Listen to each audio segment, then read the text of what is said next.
Hi 40, ready for the next instalment of Podkin One Ear? The tunnel zigged and zagged in all directions and was choked with webs of root and dust. After 10 metres or so it climbed sharply, almost vertically, upwards. There were wooden rungs hammered into the hard earth walls, but many were as old as time and simply shattered in their grasping hands. Instead they had to grab fistfuls of roots to haul themselves up. It was like climbing the inside of a chimney, cramped, lightless, full of suffocating smoke. They scrabbled as fast as they could, away from the flames and the roaring behind them. At some point, Pook was knocked from Crom's back. The big rabbit was on his hands and knees, his shoulders brushing against the tunnel roof. Podkin grabbed him, and with Paz's help, they heaved him up the tunnel between them. Mish and Mash led the way, all of them coughing and choking from the smoke. Finally, they burst out of the darkness and through a mat of overgrown brambles into the evening light. One by one, they collapsed into the snow at the edge of the forest and lay there, panting and gasping. It was like being born into a new world. Podkin grabbed great handfuls of snow and mashed it into his face. The smoke had turned his eyes into two throbbing balls of pain, and his nose and throat stung like they'd been rubbed with sandpaper and vinegar. After a few moments, his vision began to return, blurred and watery. They were well inside the tree line, looking out at the wasteland of shrubs and bushes that hid Bone Root. In the distance, he could make out a shape that might be the stone arch where they had entered. Here and there amongst the trees, he could see lines of moving shapes. Streams of rabbits were pouring out of other hidden exits, fleeing their homes like ants from a nest that had just been doused with boiling water. Podkin felt very sorry for them all. They had run from the Gorm to get here, and now they were running again. "Did you feel that?" Paz said. She was lying beside him, covered head to foot in black soot. "What?" he croaked. "The ground. It moved." Podkin looked at the forest floor around them, and then he felt it as well, a deep shudder in the bones of the earth. "The chamber's collapsing," said Crom. "We'd better move."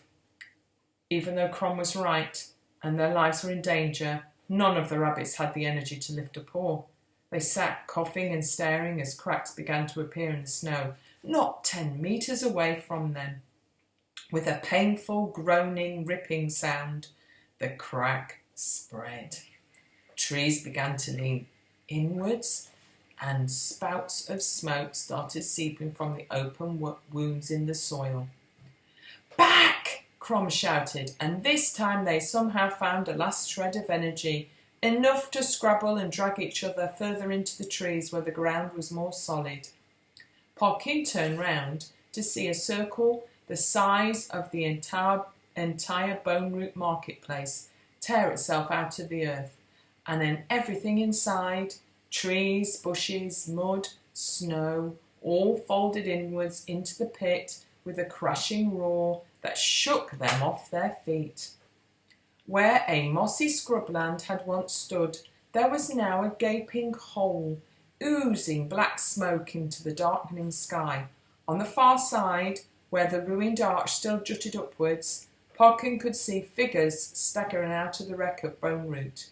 Armoured, hunched figures, steaming with smoke and burnt blood. He counted 10, maybe 15 of them, before they stopped coming.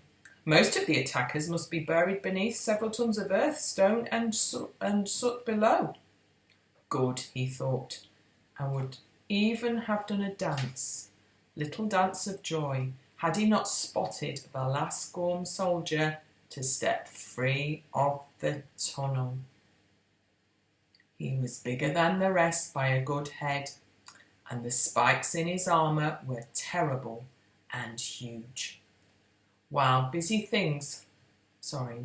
bony things hung from his belt, and he was leaning on a massive 2-handed broadsword for support.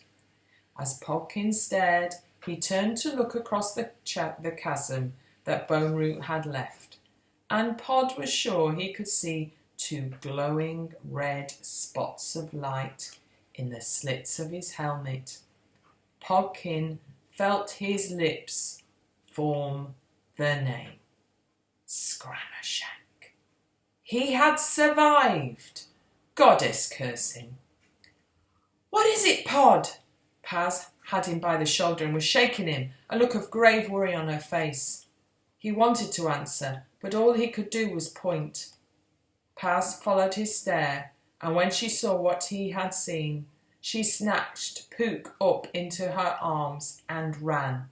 They all ran, as far and fast into the forest as they could, just as if the devil himself were behind them, which in a way he was.